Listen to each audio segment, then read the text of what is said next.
অনেক মানুষ আপনাকে রক্ষা করার জন্য প্রস্তুত, কেন আপনি ভয় পাবেন? তাই মুসলিম হতে কি আপনাকে কর দিতে হবে? তাই আমরা যদি একমত হই, আপনি কি শাহাদা বলতে চান? দুঃখিত, আমি কি এটা ক্যামেরার আড়ালে করতে পারি? তাকবীর,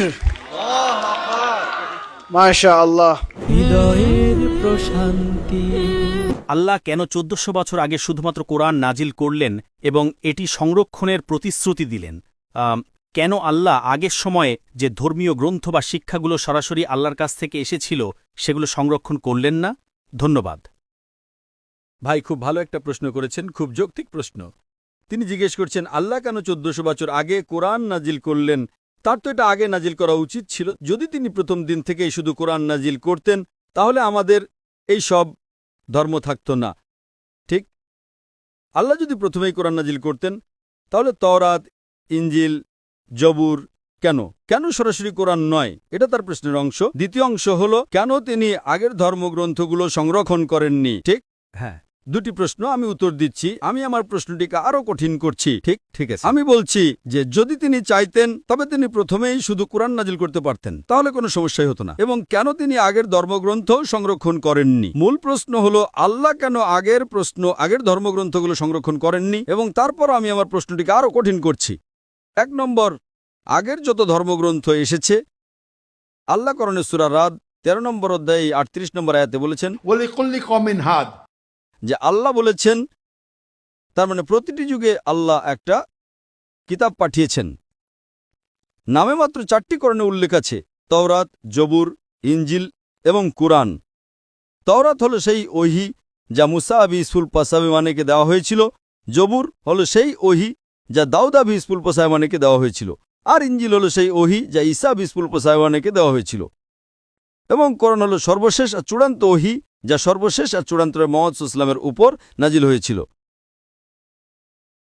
নামে মাত্র 4টি উল্লেখ আছে, কিন্তু আরও অনেক ওহী আছে। উদাহরণস্বরূপ সৈফা ইব্রাহিম, অনেক। কিন্তু কোরআনের আগে যে সব ওহী এসেছিল, সেগুলো শুধুমাত্র একটি নির্দিষ্ট সময়কালের জন্য ছিল এবং শুধুমাত্র একটি নির্দিষ্ট গোষ্ঠীর মানুষের জন্য অনুসরণ করার কথা ছিল। উদাহরণস্বরূপ তাওরাত শুধুমাত্র ইহুদিদের জন্য নাজিল হয়েছিল। ইনজিলও শুধুমাত্র ইহুদিদের জন্য নাজিল হয়েছিল। কোরআন বলে যে ঈসা বিস্ফুলপাসাবনেকে শুধুমাত্র বানি ইসরায়েলের জন্য পাঠানো হয়েছিল। সূরা আল ইমরান 3 নম্বর অধ্যায় 49 নম্বর আয়াতে, যে আমি ঈসা যীশুখ্রিস্টকে বানি ইসরায়েলের জন্য রাসূল হিসেবে নিযুক্ত করেছি। এটি সূরা আস-সাফ 61 নম্বর অধ্যায়ের 6 নম্বর আয়াতে উল্লেখ আছে। ঈসা আলাইহিস সালাম বলেছেন, যীশুখ্রিস্ট মরিয়মের পুত্র। বানি ইসরায়েলের সমস্ত সন্তানদের বলেন, আমি তোমাদের কাছে এসেছি আমার আগে আসা রাসূলের সুসংবাদ দিতে এবং পরে আসা এক রাসূলের সুসংবাদ দিতে, যার নাম হবে আহম্মদ। যীশুখ্রিস্ট গসপেল অব ম্যাথিউ অধ্যায় 10 আয়াত 5 এবং 6 বলেন, তোমরা জেন্টাইলদের পথে যেও না। তিনি তার শিষ্যদের বলছেন, তোমরা জেন্টাইলদের পথে যেও না। জেন্টাইলরা হলো ইহুদি, খ্রিস্টান, হিন্দু, মুসলিম। জেন্টাইলদের পথে যেও না, বরং ইসরায়েলের হারানো ভেড়াদের কাছে যাও। সুতরাং যীশুখ্রিস্ট তার শিষ্যদের বলছেন যে ইহুদিদের কাছে প্রচার করতে যেও না,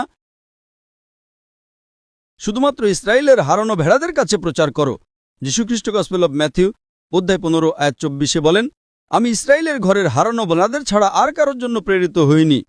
তাই নবী মুহাম্মদ সাল্লাল্লাহু আলাইহি ওয়াসাল্লামের আগে যেসব রাসূল এসেছিলেন, তারা শুধুমাত্র তাদের নিজ জাতির জন্য প্রেরিত হয়েছিলেন এবং সেই বার্তাটি পরবর্তী বার্তা আসার আগ পর্যন্ত একটা নির্দিষ্ট সময়কালের জন্য ছিল। মুহাম্মদ সাল্লাল্লাহু আলাইহি ওয়াসাল্লাম সহিহ বুখারী ভলিউম নম্বর 1 হাদিস নম্বর 429 বলেছেন, আমার আগে আসা সমস্ত রাসূল শুধুমাত্র তাদের নিজ জাতির জন্য প্রেরিত হয়েছিলেন, কিন্তু আমাকে সমগ্র মানবজাতির জন্য পাঠানো হয়েছে। এখন যেহেতু নবী মুহাম্মদ সাল্লাল্লাহু আলাইহি ওয়াসাল্লাম সর্বশেষ আর চূড়ান্ত রাসূল, যেমনটা সূরা আহজাব 33 নম্বর অধ্যায় 40 নম্বর আয়াতে উল্লেখ আছে, মা কানা মুহাম্মাদুন আবা আহাদিম মির রিজালিকুম ওয়ালাকিন রাসূলুল্লাহ ওয়া খাতামুন নবিয়্যিন ওয়া কানা আল্লাহু বিকুল্লি শাইইন আলিমা।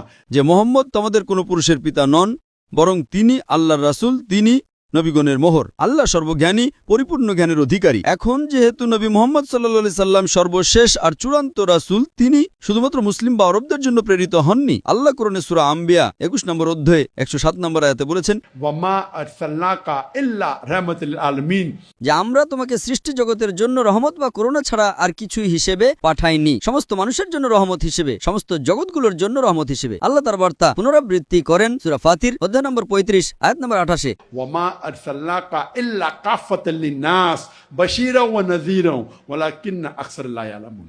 যে আমরা তোমাকে সুসংবাদদাতা এবং পাপের বিরুদ্ধে সতর্ককারী হিসেবে সার্বজনীন রাসূল হিসেবে ছাড়া আর কিছু হিসেবে পাঠায়নি, কিন্তু তবু অধিকাংশ মানুষ তা জানে না।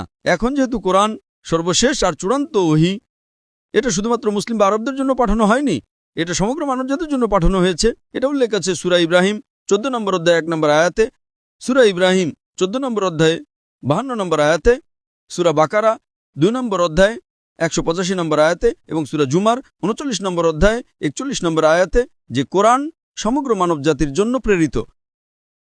তাই যেহেতু অন্য সব ধর্মগ্রন্থ ইনন্তকালের জন্য ছিল না, আল্লাহ সুবহানাহু ওয়া তাআলা সেগুলোকে সংরক্ষণ করার উপযুক্ত মনে করেননি।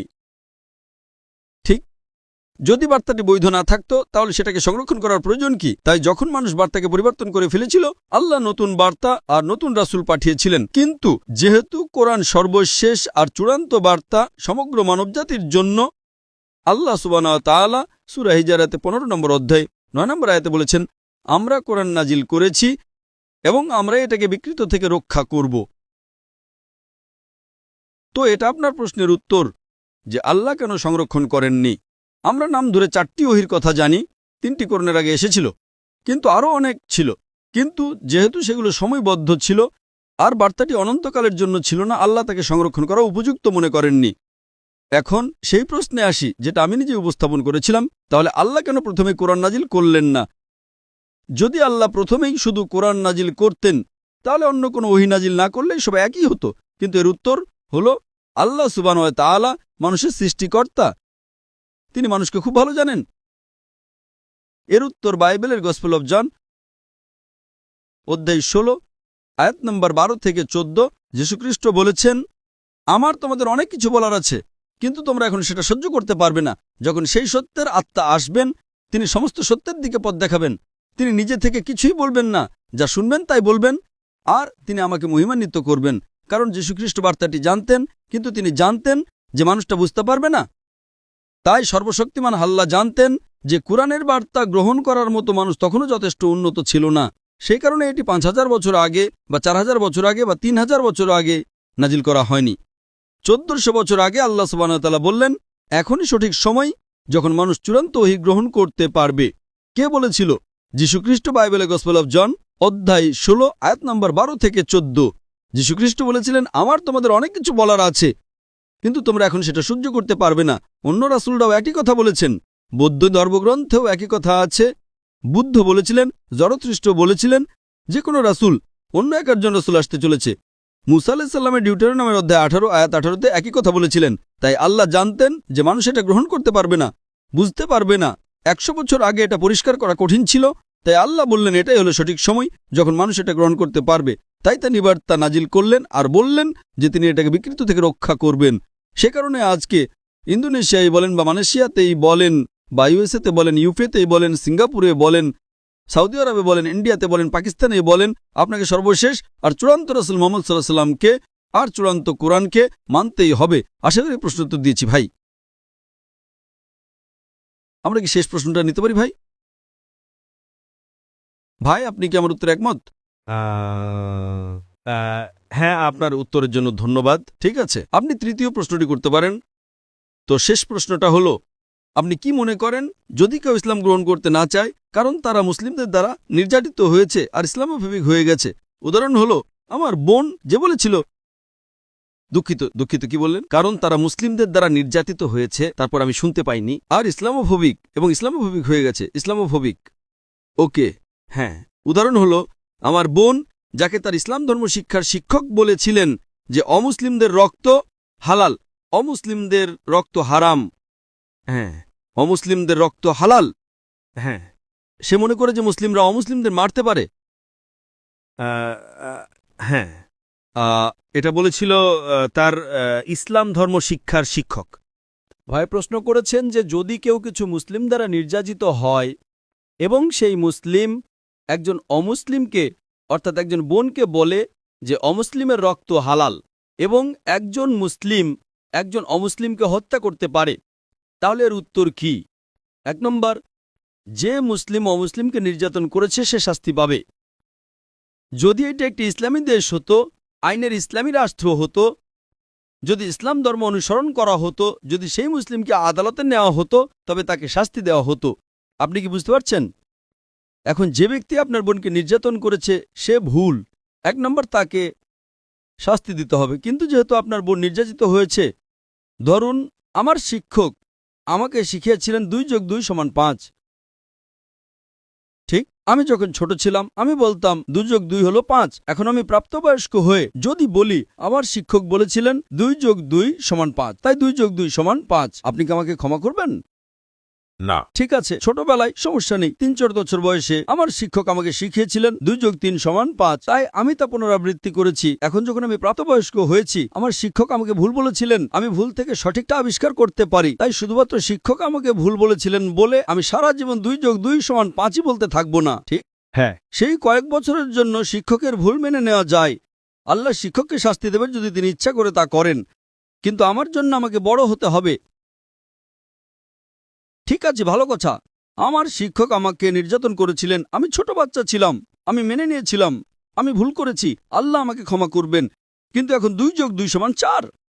আপনি কি বুঝতে পারছেন? তাই কেউ আমাকে বলল যে ওই মানুষটা, ওই প্রতিবেশী, সে একজন ভিলেন, সে একজন খুনি।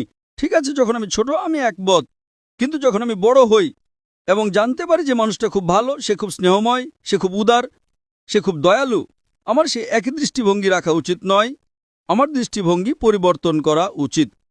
তাই যদি আপনার বোন একজন মুসলিম দ্বারা নির্যাতিত হয়ে থাকে এবং তার ইসলামোফোবিয়া হয়ে থাকে, সেই ব্যক্তি যে নির্যাতন করেছে, ভাই, হ্যাঁ। আপনি কি আমার কথা শুনতে পাচ্ছেন? হ্যাঁ। আপনি কি আমার কথা শুনতে পাচ্ছেন? হ্যাঁ। হ্যাঁ, তো আমি যদি উত্তর দিই, আপনি যদি আমার দিকে তাকান তবে ভালো হয়। হ্যাঁ, দুঃখিত। আমার মনে হয় আপনারা নিজেদের মধ্যে কথা বলছেন, অন্যথায় আপনি উত্তরটা মিস করবেন এবং তখন জানবেন না আমি কি বলেছি। আপনি একসাথে দুটো কাজ করতে পারবেন না, 100 ভাগে আংশিকভাবে করতে পারেন। তাই যদি আপনার বোন এমন একজন মুসলিম দ্বারা নির্যাতিত হয়ে থাকেন যিনি ইসলামের ভুল তথ্য দিয়েছেন, তার ইসলামোফোবিয়া হয়েছে, সেই মুসলিম শাস্তি পাবে। এখানে না হলেও আল্লাহ দেখবেন যে সে শাস্তি পাচ্ছে। কিন্তু আপনার বোন, তাকে এখন সত্য জানতে হবে। সে যদি বাচ্চা হয় তাকে 5 বছর 10 বছর ক্ষমা করা হবে, ঠিক আছে, কিন্তু একবার সে প্রাপ্তবয়স্ক হলে সে আর বাচ্চা নয়, সেই সময় তাকে সত্য মেনে নিতে হবে। সে 2+2 = 5 পুনরাবৃত্তি করতে পারে না। আমার প্রতিবেশী ভালো নয়, যদি আপনার প্রতিবেশী ভালো হয় তাহলে ভালো। আপনি কি বুঝতে পারছেন এখন? তাই যেহেতু আপনি ভাই, আপনার উচিত তাকে পথ দেখানো এবং তাকে বলা যে যেই তোমার বন্ধু ছিল তারা তোমাকে ভুল কথা বলেছে এবং তাদের উৎসাহিত করুন। যেমন বক্তৃতা আমি আজ দিয়েছি, ঠিক আমি যে বক্তৃতা দিয়েছিলাম তা ছিল সন্ত্রাসবাদ এবং জিহাদ সম্পর্কে ইসলামের দৃষ্টিভঙ্গি, এবং একটি আয়াত যা আমি বক্তৃতায় মিস করেছি, যা আমাকে এখনো উল্লেখ করতে হবে, আমি এর জন্য আপনাকে ধন্যবাদ জানাতে চাই। কোরআনের সেই একটি আয়াতই প্রমাণ করার জন্য যথেষ্ট যে মুসলিমরা সন্ত্রাসী নয়। আল্লাহ বলেন সূরা মাইদা 5 নম্বর অধ্যায়ের 32 নম্বর আয়াতে যে যদি কোনো মানুষ অন্য কোনো মানুষকে হত্যা করে, অন্য কোনো মানুষকে হত্যা করা ছাড়া অথবা দেশে ফাসাদ সৃষ্টি করা ছাড়া, তবে সে যেন সমগ্র মানবজাতিকে হত্যা করল। আল্লাহ বলেন কোরআনে সূরা মায়েদা 5:32 যে যদি কোনো মানুষ, সে মুসলিম হোক বা অমুসলিম, অন্য কোনো মানুষকে হত্যা করে, সে মুসলিম হোক বা অমুসলিম, অন্য কোনো নিরপরাধ মানুষকে হত্যা করে, তাহলে সে যেন সমগ্র মানবজাতিকে হত্যা করল। এবং আয়াতটা চলতে থাকে, যদি কোনো মানুষ অন্য কোনো মানুষকে বাঁচায় তবে সে সমগ্র মানবজাতিকে বাঁচালো। তাহলে এই কোরআনের একটি আয়াত, এটা কোরআন ছাড়া অন্য কোনো ধর্মগ্রন্থে কোথাও দেখা যায় না, অন্য কোনো ধর্মে নেই। এটা প্রমাণ করার জন্য যথেষ্ট যে ইসলাম সন্ত্রাসবাদের বিরুদ্ধে, এবং এটা আপনার বোনের ভুল ধারণা ইসলামোফোবিয়াও দূর করবে যে তাকে ভুল কিছু বলা হয়েছিল, যে কোরআন অকাট্য প্রমাণ এটা বলার জন্য যে অমুসলিম রক্ত হালাল, এমন কথা একটা মিথ্যাচার। ঠিক আছে, যদি অমুসলিম আপনাকে আক্রমণ করতে আসে আপনি আত্মরক্ষা করতে পারেন, সমস্যা নেই। যদি যুদ্ধক্ষেত্রে হয় সেটা ভিন্ন কথা, যদি সেখানে অত্যাচার থাকে, তবে সাধারণত এটা সম্পূর্ণ ভুল। এটা আবারও সূরা মায়েদা 5:32 নম্বর আয়াত। আশা করি এটা উত্তর দিয়েছে। ধন্যবাদ ভাই। এখনো আমার প্রশ্নে ফিরে আসছি। আপনি বলেছেন আপনি বিশ্বাস করেন নাকি ঈশ্বর আছেন। আপনি বলেছেন যে সে ঈশ্বরের রাসূল। আপনি এটাও বিশ্বাস করেন যে নবী মুহাম্মদ সাল্লাল্লাহু আলাইহি ওয়াসাল্লাম ঈশ্বরের রাসূল। তাহলে ইসলাম গ্রহণ করতে আপনাকে কি বাধা দিচ্ছে?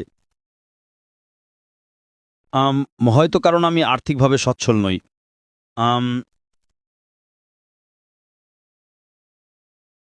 ভাই, মুসলিম হতে কি আপনাকে ধনী হতে হবে? না, কোরআনে কি কোনো মানদণ্ড আছে যে মুসলিম হতে হলে আপনাকে ধনী হতে হবে? আমাদের প্রিয় নবী মুহাম্মদ সাল্লাল্লাহু আলাইহি ওয়াসাল্লাম বলেছেন যে একজন ধনী ব্যক্তির চেয়ে একজন দরিদ্র ব্যক্তির পক্ষে জান্নাতে যাওয়া সহজ। আপনি কি এটা জানেন? হ্যাঁ। আমাদের প্রিয় নবী মুহাম্মদ সাল্লাল্লাহু আলাইহি ওয়াসাল্লাম বলেছেন একজন ধনী ব্যক্তির চেয়ে একজন দরিদ্র ব্যক্তির জান্নাতে যাওয়া সহজ।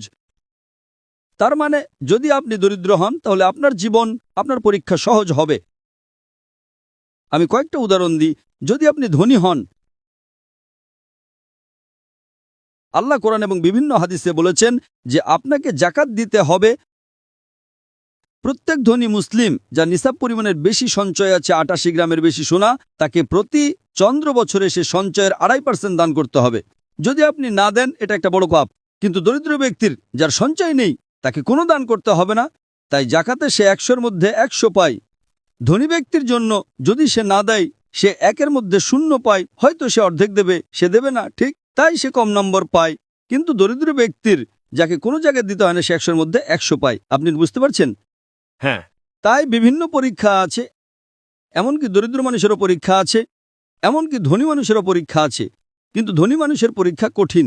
এবং এক প্রিয় নবী মুহাম্মদ সাল্লাল্লাহু আলাইহি ওয়াসাল্লাম, আপনি জানেন, তিনি বলেছেন যে আপনাকে দান করতে হবে। তাই এক সাহাবী জিজ্ঞেস করলেন, ইয়া রাসূলুল্লাহ, আমরা কিভাবে দান করতে পারি?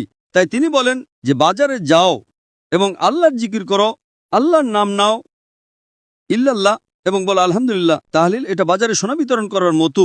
যদি আপনি বাজারে উচ্চ স্বরে আল্লাহর প্রশংসা করেন তাহলে আপনি সোনা বিতরণকারী ধনী ব্যক্তির চেয়ে বেশি সওয়াব পাবেন। ভাই, আপনি কি কোনো ধনী ব্যক্তিকে বাজারে সোনা বিতরণ করতে দেখেছেন? আপনি কি দেখেছেন? না। না, আমিও দেখিনি, আমি কখনো দেখিনি। এখানে এক নবী বলছেন একজন দরিদ্র মানুষ যার কোনো সম্পদ নেই, সে যদি আল্লাহর প্রশংসা করে এবং বাজারে তাহলিল বলে, আল্লাহু আকবার, আল্লাহু আকবার, লা ইলাহা ইল্লাল্লাহ, ওয়াল্লাহু আকবার, আল্লাহু আকবার, ওয়ালিল্লাহিল হামদ। সে আল্লাহর প্রশংসা করে, তাহলিল বলে, হামদ বলে, নবী বলেছেন ধনী ব্যক্তির সোনা বিতরণ করার চেয়ে আপনি বেশি সওয়াব পাবেন। তাহলে আমাকে বলুন, ধনী ব্যক্তির জান্নাতে যাওয়া সহজ নাকি দরিদ্রের? দরিদ্রের। তাই এই কারণেই ধনীদের চেয়ে গরিব মানুষ বেশি ইসলাম গ্রহণ করে। আপনি হয়তো নবীর সাহাবী বেলাল রাদিয়াল্লাহু আনহুর গল্প শুনেছেন, যিনি একজন দাস, কৃষ্ণাঙ্গ দাস। তারা তাকে নির্যাতন করেছিল। তারা তাকে বলেছিল, বলো এক খোদা নেই। তিনি তবুও বলেছিলেন আহাদ, এক। নবী বলেছেন, যদি কেউ তোমাকে নির্যাতন করে তাহলে তুমি শিরক করতে পারো যতক্ষণ ঈমান আছে। তিনি বললেন, না, আমি তবুও আল্লাহ বলবো। আপনি বুঝতে পারছেন? দরিদ্র মানুষ, তাকে জান্নাতের প্রতিশ্রুতি দেওয়া হয়েছে।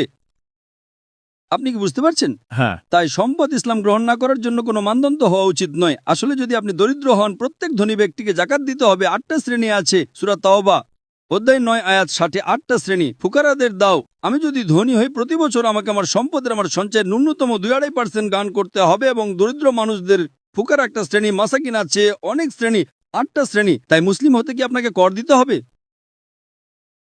না।